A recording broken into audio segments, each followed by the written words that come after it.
ಕಿರುತೆರೆ ನಟ ಮಡೆನೂರು ಮನುನನ್ನ ಅರೆಸ್ಟ್ ಮಾಡಲಾಗಿದೆ. ಅತ್ಯಾಚಾರ ಪ್ರಕರಣಕ್ಕೆ ಸಂಬಂಧಪಟ್ಟಂತೆ ನಟ ಮನು ಅವರನ್ನ ಅರೆಸ್ಟ್ ಮಾಡಲಾಗಿದೆ. ಹಾಸನದಲ್ಲಿ ಬೆಂಗಳೂರು ಪೊಲೀಸರು ಅರೆಸ್ಟ್ ಮಾಡಿದ್ದಾರೆ. ಹಾಸನಕ್ಕೆ ತೆರಳಿ ಬೆಂಗಳೂರು ಪೊಲೀಸರು ಅತ್ಯಾಚಾರ ಪ್ರಕರಣಕ್ಕೆ ಸಂಬಂಧಪಟ್ಟಂತೆ ಅರೆಸ್ಟ್ ಮಾಡಿದ್ದಾರೆ.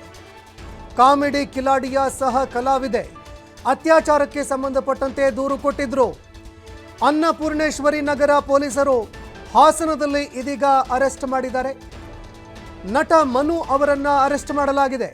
ಕಾಮಿಡಿ ಕಿಲಾಡಿ ಶೋನಲ್ಲಿ ಮಡೆನೂರು ಮನು ಅವರು ತುಂಬಾ ಮಿಂಚಿದ್ರು. ಕುಲದಲ್ಲಿ ಕೀಳ್ಯಾವುದೋ ಚಿತ್ರದಲ್ಲೂ ಕೂಡ ನಾಯಕನಾಗಿ ನಟಿಸಿದ್ರು ಮನು. ಇದೀಗ ಅವರ ವಿರುದ್ಧ ಗಂಭೀರ ಆರೋಪ ಕೇಳಿಬರ್ತಾ ಇದೆ. ಇದಕ್ಕೆ ಸಂಬಂಧಪಟ್ಟಂತೆ ಒಂದು ಪ್ರಕರಣ ಕೂಡ ದಾಖಲಾಗಿದೆ. ಅತ್ಯಾಚಾರ ಪ್ರಕರಣಕ್ಕೆ ಸಂಬಂಧಪಟ್ಟಂತೆ ಕಿರುತೆರೆ ನಟ ಮಡೆನೂರು ಮನು ಅವರನ್ನ ಅರೆಸ್ಟ್ ಮಾಡಲಾಗಿದೆ. ಅತ್ಯಾಚಾರ ಪ್ರಕರಣದಲ್ಲಿ ನಟ ಮನು ಅವರು ಅರೆಸ್ಟ್ ಆಗಿದ್ದಾರೆ. ಬಹಳಷ್ಟು ಗಂಭೀರ ಪ್ರಕರಣದಲ್ಲಿ ಅವರು ಅರೆಸ್ಟ್ ಆಗಿದ್ದಾರೆ. ಹಾಸನದಲ್ಲಿ ಬೆಂಗಳೂರು ಪೊಲೀಸರು ಅವರನ್ನ ಅರೆಸ್ಟ್ ಮಾಡಿದ್ದಾರೆ. ಬೆಂಗಳೂರು ಪೊಲೀಸರು ಮಡೆನೂರು ಮನು ಅವರನ್ನ ಅರೆಸ್ಟ್ ಮಾಡೋದಕ್ಕೆ ಹಾಸನಕ್ಕೆ ತೆರಳಿದರು. ಕಾಮಿಡಿ ಕಿಲಾಡಿಯ ಸಹ ಕಲಾವಿದೆಯೊಬ್ಬರು ಇದಕ್ಕೆ ಸಂಬಂಧಪಟ್ಟಂತೆ ದೂರು ಕೊಟ್ಟಿದ್ದಾರೆ. ಅನ್ನಪೂರ್ಣೇಶ್ವರಿ ನಗರ ಪೊಲೀಸರು ಈ ಪ್ರಕರಣಕ್ಕೆ ಸಂಬಂಧಪಟ್ಟಂತೆ ಈಗ ಅವರನ್ನು ಅರೆಸ್ಟ್ ಮಾಡಿದ್ದಾರೆ. ಇನ್ನು ಅರೆಸ್ಟ್ ಮಾಡಿದ ಬಳಿಕ ಅವರ ವಿಚಾರಣೆ ಕೂಡ ನಡೆಯುತ್ತೆ. ಕಾಮಿಡಿ ಕಿಲಾಡಿ ಶೋನಲ್ಲಿ ತುಂಬ ಮಿಂಚಿದ್ರು ಮಡೆನೂರು ಮನು, ಸಾಕಷ್ಟು ಹೆಸರು ಕೂಡ ಮಾಡಿದ್ರು. ಈಗ ಕುಲದಲ್ಲಿ ಕೀಳ್ಯಾವುದು ಅನ್ನುವಂತಹ ಚಿತ್ರದಲ್ಲಿ ನಾಯಕನಾಗಿ ಕೂಡ ನಟನೆ ಮಾಡಿದ್ದಾರೆ. ಈ ನಡುವೆ ಮಡೆನೂರು ಮನು ಅವರನ್ನು ಈಗ ಅರೆಸ್ಟ್ ಮಾಡಲಾಗಿದೆ. ಅದು ಕೂಡ ಗಂಭೀರ ಸೆಕ್ಷನ್ಗಳ ಅಡಿಯಲ್ಲಿ ಪ್ರಕರಣ ದಾಖಲಾಗಿ ಅತ್ಯಾಚಾರ ಪ್ರಕರಣದಲ್ಲಿ ಮನು ಅರೆಸ್ಟ್ ಆಗಿದ್ದಾರೆ. ಇನ್ನು ಇದಕ್ಕೆ ಸಂಬಂಧಪಟ್ಟಂತೆ ಹೆಚ್ಚುವರಿ ಮಾಹಿತಿಗಳು ಲಭ್ಯವಾಗಬೇಕಾಗುತ್ತೆ. ಯಾವ ಸೆಕ್ಷನ್ಗಳು ಏನು, ಎತ್ತ, ಘಟನೆ ಏನು, ಯಾವಾಗ ನಡೆದಿರುವಂತಹ ಅತ್ಯಾಚಾರ, ಇದಕ್ಕೆ ಸಂಬಂಧಪಟ್ಟಂತೆ ಮಾಹಿತಿಗಳು ಕೂಡ ಲಭ್ಯವಾಗುತ್ತೆ. ಈಗ ಮಡೆನೂರು ಮನು ಅವರನ್ನು ಅರೆಸ್ಟ್ ಮಾಡಿ ಈ ಪ್ರಕರಣಕ್ಕೆ ಸಂಬಂಧಪಟ್ಟಂತೆ ಪ್ರಾಥಮಿಕವಾಗಿ ವಿಚಾರಣೆ ಮಾಡಲಾಗುತ್ತೆ.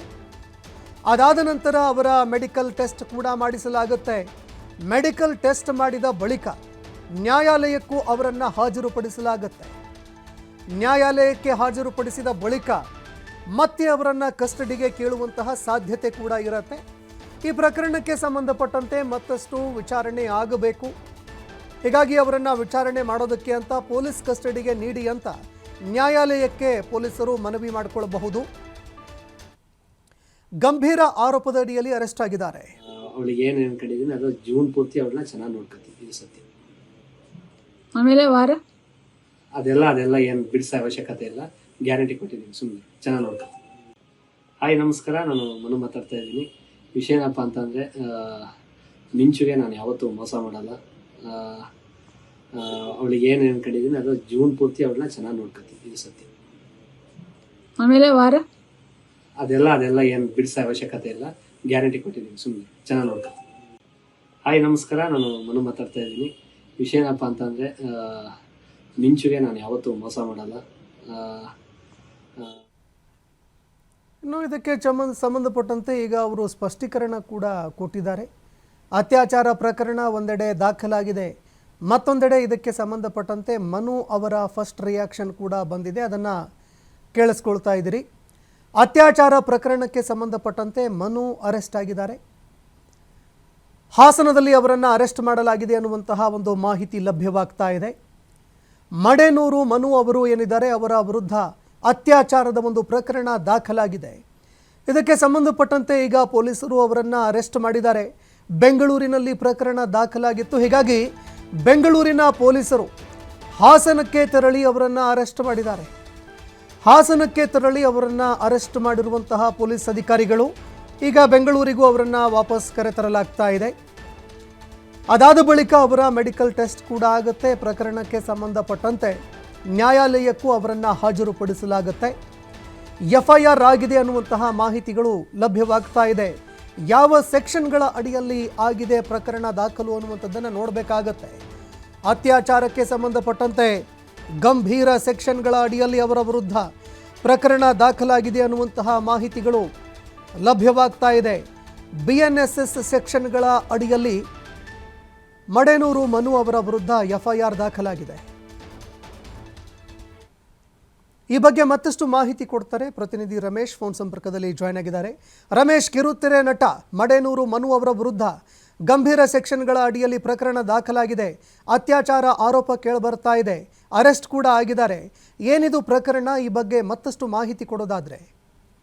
ಸಂತೋಷ್, ನಿಜಕ್ಕೂ ಇದು ಒಂಥರ ಶಾಕ್ ಆಗುವಂತ ವಿಚಾರವೇ. ನಾಳೆ ಅವರ ನಟನೆಯ ಕುಲದಲ್ಲಿ ಕೇಳಿ ಅವರ ಸಿನಿಮಾ ರಿಲೀಸ್ ಇದೆ. ಈ ನಡುವೆ ಇವತ್ತು ಒಂದಷ್ಟು ದೊಡ್ಡ ಮಟ್ಟದಲ್ಲಿ ಬೆಳವಣಿಗೆ ಆಗಿದೆ. ಏನು ಕಿರುತೆರೆಯಲ್ಲಿ ಕಾಮಿಡಿ ಕಿಲಾಡಿಗಳಲ್ಲಿ ನಟಿಸಿದಂತ ಅವರು ಒಂದೇ ಸ್ಟೇಜ್ ಅಲ್ಲಿ ಕಾಣಿಸ್ಕೊಂಡಿದ್ದಂತಹ ನಟಿಯ ಮೇಲೆ ಏನೋ ನಟಿಯವರು ಇವ್ರ ಮೇಲೆ ದೂರು ಕೊಟ್ಟಿರೋದು. ಏನೋ ಸಾಕಷ್ಟು ಬಾರಿ ಅತ್ಯಾಚಾರಗಳನ್ನ ಮಾಡಿದ್ದಾರೆ, ನಾಗರಬಾವಿನಲ್ಲಿ ನನ್ನ ಮೇಲೆ ಲೈಂಗಿಕ ದೌರ್ಜನ್ಯ ನಡೆದಿದೆ ಅಂತ ಹೇಳಿ ಕಂಪ್ಲೇಂಟ್ ಆಗುತ್ತೆ. ಅದು ಬೆಳಿಗ್ಗೆಂದಲೂ ಸಹ ಚರ್ಚೆ ನಡೀತಾ ಇತ್ತು. ಈ ವಿಚಾರ ಯಾವಾಗ ಹೊರಗಡೆ ಬರುತ್ತೋ, ಯಾವಾಗ ಈ ಒಂದು ಆರೋಪಗಳು ಕೇಳಿ ಬರುತ್ತೋ, ಆಗ ಮಡೇನೂರು ಮನೋರು ಏನೋ ಕಾಣೆಯಾಗಿರ್ತಾರೆ, ಅಂದ್ರೆ ಮಿಸ್ ಆಗಿರ್ತಾರೆ, ಪೊಲೀಸರಿಗೆ ಸಹಕಾರ ಕೊಟ್ಟಿರೋದಿಲ್ಲ.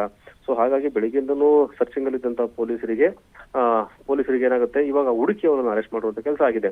ಇನ್ನು ಇದು ಎಷ್ಟು ಮಟ್ಟಿಗೆ ಸತ್ಯಾಸತ್ಯತೆಗಳು ಅನ್ನೋದನ್ನ ಏನು ಆರೋಪವನ್ನು ಎದುರಿಸ್ತಾ ಇರ್ತಕ್ಕಂಥ ಮಡೇನೂರು ಮನು ಮತ್ತು ಆರೋಪವನ್ನು ಮಾಡಿರ್ತಕ್ಕಂಥ ಮಿಂಚು ಅವರು ಈ ಒಂದು ಕ್ಲಾರಿಟಿಯನ್ನು ಕೊಡಬೇಕಾಗಿದೆ. ಸದ್ಯಕ್ಕಿರುವಂತ ಮಾಹಿತಿ ಪ್ರಕಾರ ಸುಮಾರು 4 ಬಾರಿ ಏನು ಲೈಂಗಿಕ ದೌರ್ಜನ್ಯ ಆಗಿದೆ.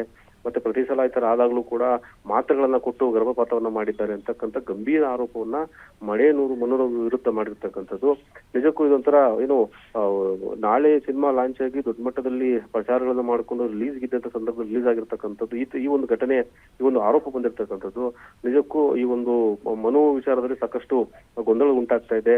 ಇನ್ನೊಂದ್ ಕಡೆ ನೋಡೋದಾದ್ರೆ ಇದನ್ನ ಬೇಕು ಅಂತ ಮಾಡ್ತಾ ಇದ್ದಾರಾ ಅಥವಾ ಏನೋ ಪ್ರಚಾರಕ್ಕಾಗಿ ಗಿಮಿಕ್ಕಾಗಿ ಬಳಸ್ಕೊತಾ ಇದ್ದಾರಾ ಅನ್ನೋ ಒಂದಷ್ಟು ಚರ್ಚೆಗಳು ಪ್ರಾರಂಭ ಆಗಿದೆ. ಈಗ ತಾನೇ ಅರೆಸ್ಟ್ ಮಾಡಿದ್ದಾರೆ. ಹಾಗಾಗಿ ಮುಂದಿನ ಅಪ್ಡೇಟ್ ಏನು ಅಂತ ಕಾದು ನೋಡ್ಬೇಕಿದೆ. ಸಂತೋಷ್, ಧನ್ಯವಾದಗಳು ರಮೇಶ್ ನಿಮ್ಮೆಲ್ಲ ಮಾಹಿತಿಗೆ.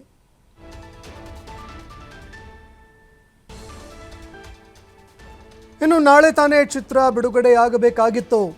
ಚಿತ್ರ ಬಿಡುಗಡೆಗೆ ಒಂದು ದಿನ ಮುಂಚೆ ಮಡೇನೂರು ಮನು ಅವರು ಅರೆಸ್ಟ್ ಆಗಿದ್ದಾರೆ. ಅದು ಕೂಡ ಅತ್ಯಾಚಾರ ಪ್ರಕರಣದಲ್ಲಿ ಅವರು ಅರೆಸ್ಟ್ ಆಗಿದ್ದಾರೆ. ಹೀಗಾಗಿ ತುಂಬ ಗಂಭೀರವಾದಂತಹ ಒಂದು ಪ್ರಕರಣ.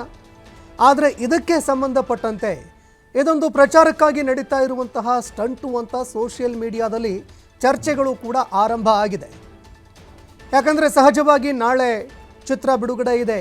ಇದೇ ಕಾರಣಕ್ಕಾಗಿ ಈ ಸ್ಟಂಟ್ ಏನಾದರೂ ಮಾಡ್ತಾ ಇದ್ದಾರಾ ಅನ್ನುವಂತಹ ಒಂದು ಚರ್ಚೆ. ಈ ನಡುವೆ ತುಂಬ ಗಂಭೀರ ಸೆಕ್ಷನ್ಗಳ ಅಡಿಯಲ್ಲಿ ಪ್ರಕರಣ ದಾಖಲಾಗಿದೆ.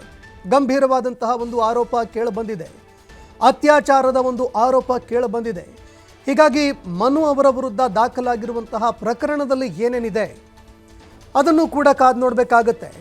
ಎಫ್ಐಆರ್ನಲ್ಲಿ ಯಾವೆಲ್ಲ ವಿಚಾರಗಳನ್ನು ಪ್ರಸ್ತಾಪ ಮಾಡಿದ್ದಾರೆ, ಅತ್ಯಾಚಾರಕ್ಕೆ ಸಂಬಂಧಪಟ್ಟಂತೆ ನಿಜವಾಗ್ಲೂ ಏನಾದರೂ ಆರೋಪ ಸಾಬೀತಾಗಿದ್ದೇ ಆದರೆ ಚಿತ್ರ ಬಿಡುಗಡೆ ಆಗೋದಕ್ಕಿಂತ ಒಂದು ದಿನ ಮುಂಚೆ ಈ ರೀತಿಯಾಗಿ ಒಂದು ಪ್ರಕರಣ ದಾಖಲಾಗಿ ಅರೆಸ್ಟ್ ಆಗಿ ಓರ್ವ ದುರಂತ ನಾಯಕ ಅಂತ ಕೂಡ ಅನ್ನಿಸ್ಕೊಳ್ಳದೆ ಇರೋದಿಲ್ಲ.